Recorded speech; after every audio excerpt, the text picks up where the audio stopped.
Welcome to Uncovering Real Estate, brought to you by the Brampton Real Estate Board. I'm your host, Wasim Parkar. Today's episode is going to focus on basement apartments and second units. Joining me in this conversation today, I have with me Heather MacDonald, the Acting Executive Director of Planning at the City of Brampton. Heather, welcome to the show. Thank you. And I also have with me Elizabeth Corrazzola, the Manager of Zoning Services with the Building Division of the City of Brampton. Yeah, that was quite a mouthful for me to get out, but now that we've broken the ice, you know, it's very interesting. Second units, basement apartments. For a long time in the city of Brampton, these were topics of great conjecture and discussion. Maybe to get the ball rolling, first of all, let's talk about what is a second unit. Okay, thank you. A second unit is a self-contained unit within a detached, semi-detached, or townhouse dwelling. They're often, as you mentioned, referred to as basement apartments. They need not be in the basement of a dwelling, but they are a self-contained unit, have an entry either directly from the outside or through the unit, but their own entry point, a kitchen, sleeping facilities, and bathroom. So they are, as I say, they are a self-contained unit. So just to make that clear, if someone were to rent out a room in the house, would that be considered a second unit? No, if the kitchen facilities are being shared, no. Okay, excellent. What are the typical benefits of a second unit? Why would one be encouraged to have one?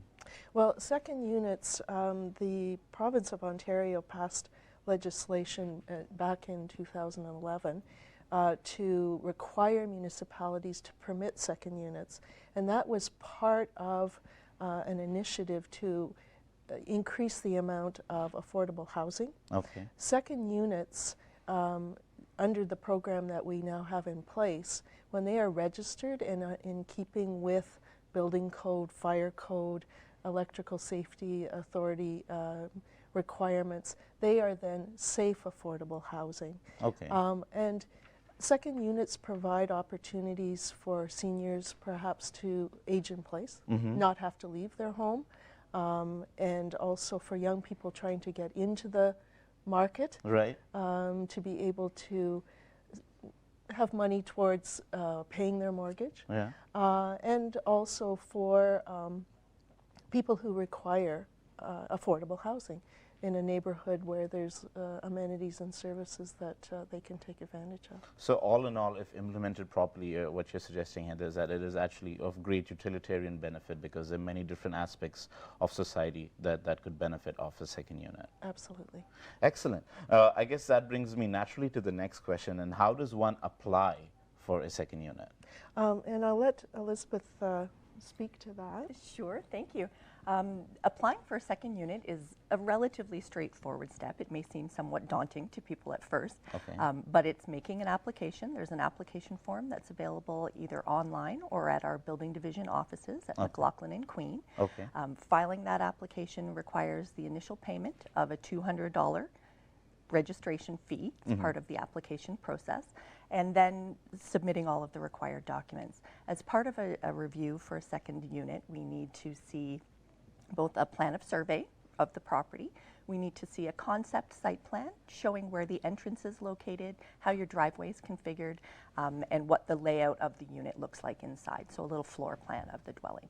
So making that application can be done either in person at the building division, or it can also be done online. Our website, City of Brampton/second units, is a great tool for information, and there is an ability to apply online with those documents as well. That's excellent. So overall, it seems to be quite a convenient process. For the benefit of our viewers, could you repeat the cost associated with it? Certainly can, and really the $200 is an initial registration fee, so that's what you pay up front as part of the application.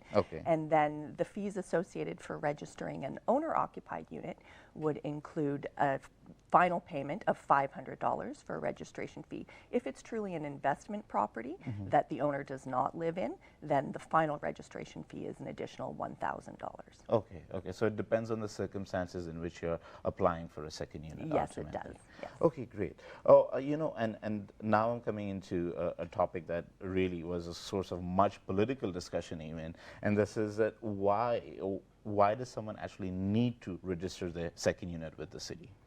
Well, as many of your viewers will know, there are actually already thousands of second units that are in existence in the city, and they do provide for affordable housing. The concern is that they are not meeting the requirements that we talked about, building code requirements and fire safety. And one of the major benefits of this registration program is that we have established it such that if you have a second unit, it is not legal unless it's registered. Okay. And through the registration process, we can ensure that it is safe. So it's safe, affordable housing. And that's what we will be increasing in Brampton, is the amount of safe, affordable housing that's available. And that's fantastic, because safety is paramount, of course, and the fact that the city is taking such a proactive stance on that is very commendable. And correct me if I'm wrong over here, so in the process, if you register your second unit, now does that open it to things like one would do usually when they buy their first home, like home inspection and so on? Yes. And Yes, in fact, when you register a second unit, part of the process of registering includes obtaining a building permit. Okay. So following compliance with the zoning bylaw, which is what your initial registration will tell you, there are some steps to be followed afterwards, and that includes, number one, getting a building permit to construct a second unit. Many people already have a basement finished, and it may look like its own self-contained apartment, but unless it's been constructed according to the building code requirements for a second unit, for a separate unit, it really doesn't meet the building code requirements. So there may be some upgrades and construction that needs to take place to ensure that it meets the minimum requirements for safety. And that would include then inspections by the building division as part of that permit process. Excellent. And issuance of an occupancy permit specifically for that unit. Excellent. We'll continue the conversation about second units and basement apartments in Brampton right after the breaks. Folks, stay tuned to Uncovering Real Estate.